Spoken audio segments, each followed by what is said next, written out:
we are, of course, starting with yesterday's other bombshell, apart from the Love Island one. Boris Johnson resigning as Prime Minister, saying it is clearly now the will of Tory MPs that there should be a new leader. In the last few days, I've tried to persuade my colleagues that it would be eccentric to change governments when we're delivering so much. I regret not to have been successful in those arguments, and of course it's painful not to be able to see through so many ideas and projects myself. But as we've seen at Westminster, the herd instinct is powerful. When the herd moves, it moves. And my friends, in politics, no one is remotely indispensable. Well, we've got two newspapers here from the opposite ends of the political spectrum. So the Mirror here, leave means leave, Boris, clinging on for one last party. Meanwhile, the Daily Mail, what the hell have they done? And actually, in a way, I think that, looking at all the things I've been looking at online, that sort of reflects the mood of the country. People are very sort of divided on this. Linda, what about you? Are you sad or glad? I'm sad. I'm really sad because I've been a bit of a Boris fan, as everyone knows. He lives in Islington, where I live, and I used to see him all the time and stop and have a chat with him. But there's a lot of people live in Islington, I know, Linda. I know. Doesn't make him a good Prime Minister. No, I'm saying that, but he's been through more than any other Prime Minister since the war, really, hasn't he? First of all, we had Brexit, then we had COVID, then he got COVID and he nearly died. And I think the public should have had some say in this. I don't think it should have just been up to the politicians. I think we all had a right to have a say in it as well. And I think he's done quite a good job, really, when you look back at how he wheeled out all the vaccinations and then the furloughed people that were out of work, and that my brother-in-law was a taxi driver, had never been given money for nothing in his life, so but he kept him going while they were in COVID and everything. So yeah, I'm a fan of Boris and I'm really sad. And I don't think that bringing the baby out, I think it was just bringing his family out on his last sort of speech or whatever. So yeah, no, I'm very sad that he's going. And I've got 2 bedrooms in my house, Boris, if you're looking for somewhere to live, because he's now homeless as well, isn't he? He's got nowhere to live anymore. Being chucked out of there down in the street, so where's he going to go? So you've got some space. And he's got all them kids he's got to pay maintenance for as well. You've got some space. Well, yeah, I mean, it's interesting because we sort of obviously asked some of you guys at home what your thoughts were. And so Linda, obviously not this Linda, considering what we've just heard, is still angry with him. She says, I'm extremely sad, not because he's going, but because I've been made to suffer in lockdown. First, my husband's death in hospital when I couldn't even visit him before he died.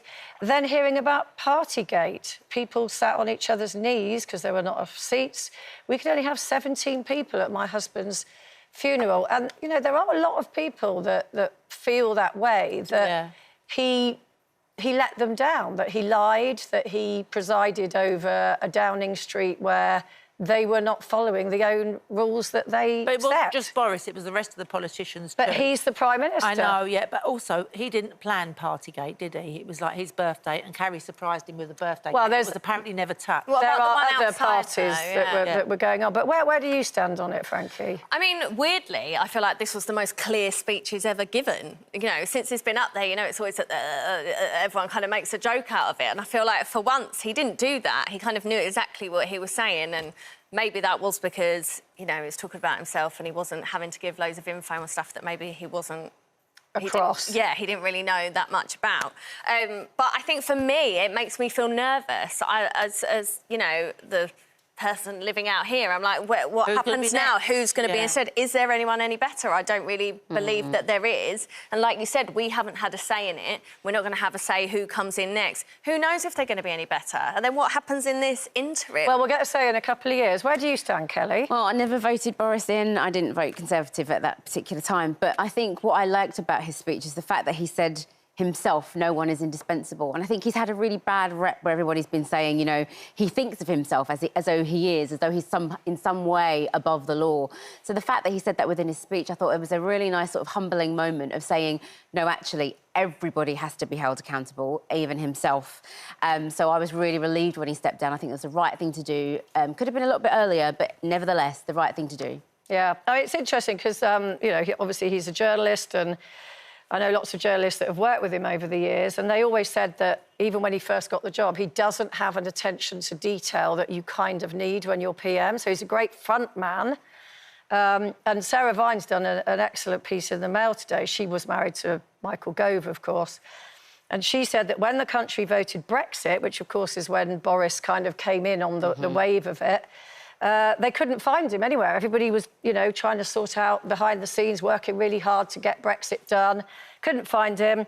And then they said they found him. He was out in the countryside, flipping burgers, drinking rosé and playing cricket with his mates, while the fate of Brexit, this thing he'd supposedly been so passionate about, that had brought down a government and overturned everyone's world order, hung in the balance. And I think that's a great analogy for Boris. I think when the detail needs to be done, he's flipping burgers. So, but, you know, like his hero Churchill came back, and maybe Boris thinks he will too.